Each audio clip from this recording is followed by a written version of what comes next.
Next, we'll move on to the journal entries.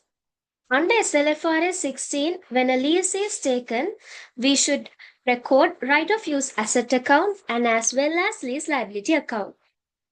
First, we should record lease liability amount of 8 lakhs. We have to debit 8 lakhs under right of use asset account and credit it under lease liability account.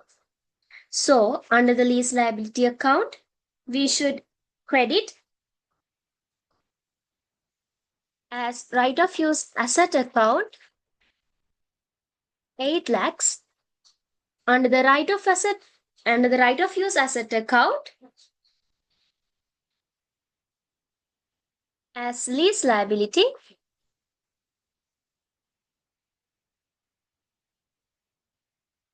8 lakhs. Then the next step is recording the initial lease payment and the direct cost for installation. The amount for initial lease payments is 150,000 rupees and 50,000 rupees for direct cost should be recorded under right of use asset account separately, that is debited, and those will be automatically credited under the cost cash account. So under the right of use asset account, we should debit as cash the initial cost,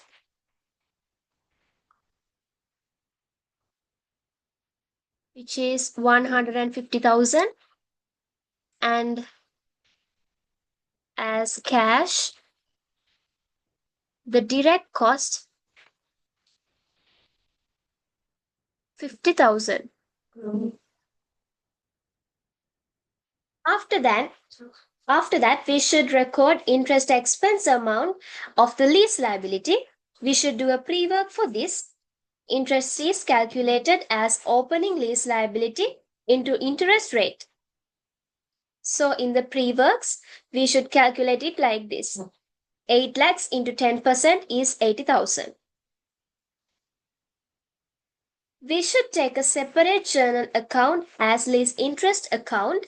For this, under that we should debit the amount of the lease interest of 80,000 rupees and credit it under the lease liability account.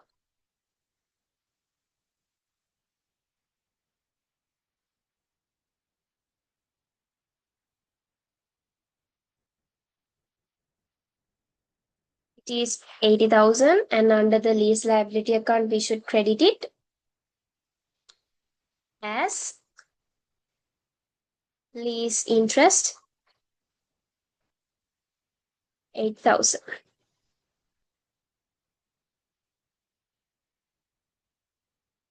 Next, the annual lease payment is 3 lakhs. This includes both interest and principal repayment. The interest that has been already recognized is 80,000 rupees and the reduction in principal is 220,000 rupees. This can be recorded as debit lease liability account as 3 lakhs and credit cash account. So, as we don't have a cash account here, we can record it under lease liability account. Debit as cash 3 lakhs. Then the asset is depreciated over 5 years on the useful life.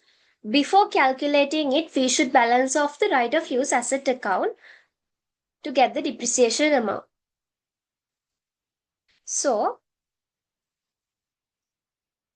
the lease liability is 8 lakhs plus the cash amount of the initial cost 150,000 plus the direct cost 50,000 rupees. Altogether, the total is 1,000.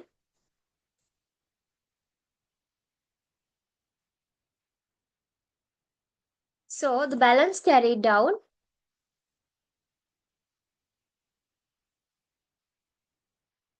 is 1,000.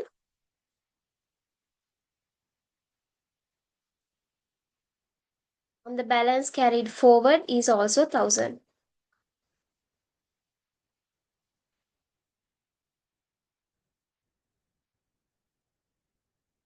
We should calculate the depreciation amount 1 million divided by The useful year life 5 years.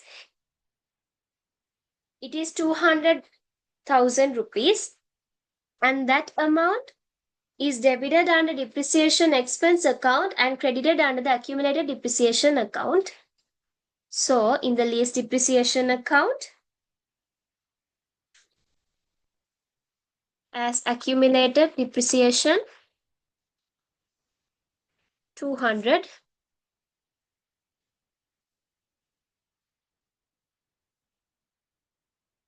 and in that accumulated depreciation account, we should credit it as lease depreciation 200. After recording all the transactions, we should balance off the accounts for the year. After balancing the lease liability account, the balance carried forward is 580. Let's see. 800 plus 80 is 880.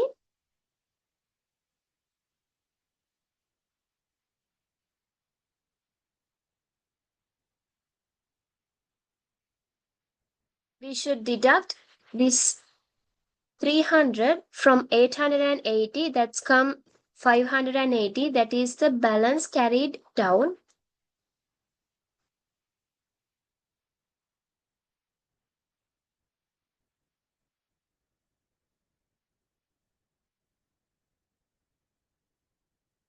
And the balance carried forward amount is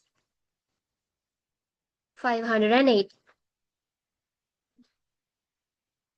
Then we can balance off the accumulated depreciation account, same as we balance the lease liability account.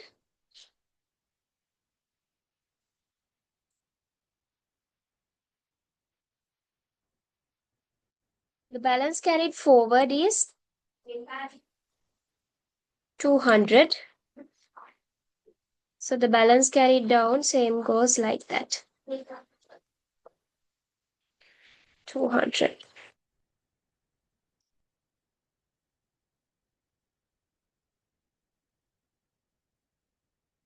We have already calculated the balance of right of use asset account to calculate the depreciation amount. So it is already balanced off. The balances of the lease interest account and the lease depreciation account should taken over to the statement of comprehensive income. So in the lease interest account, we can credit as statement of comprehensive income 80, and same goes for the lease depreciation account, credit statement of comprehensive income 200. So now we have already balanced off the accounts. After that, we should find the parts for the non-current and the current liability.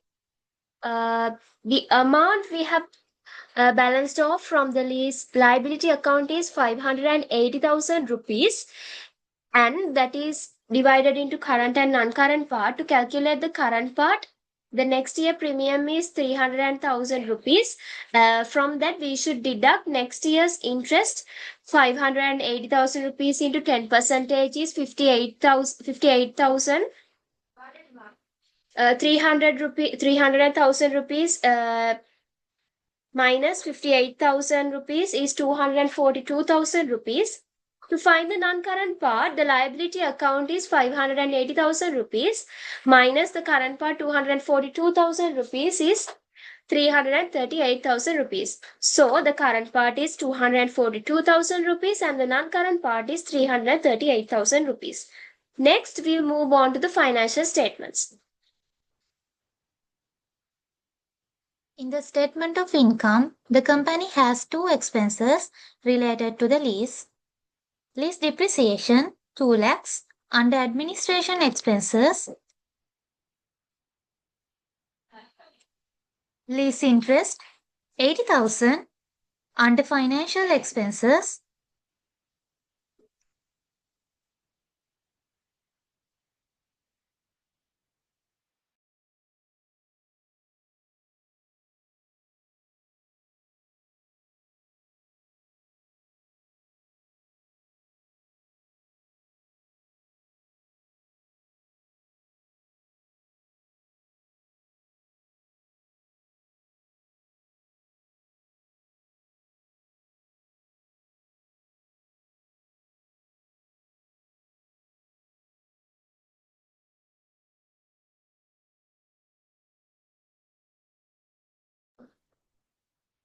In the statement of cash flow, the cash outflows for the lease are split into two categories.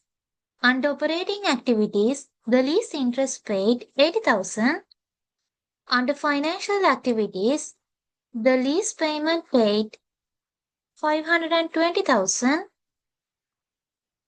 In the statement of financial position, on the asset side, the right of use asset 8 lakhs is recognized under non-current assets.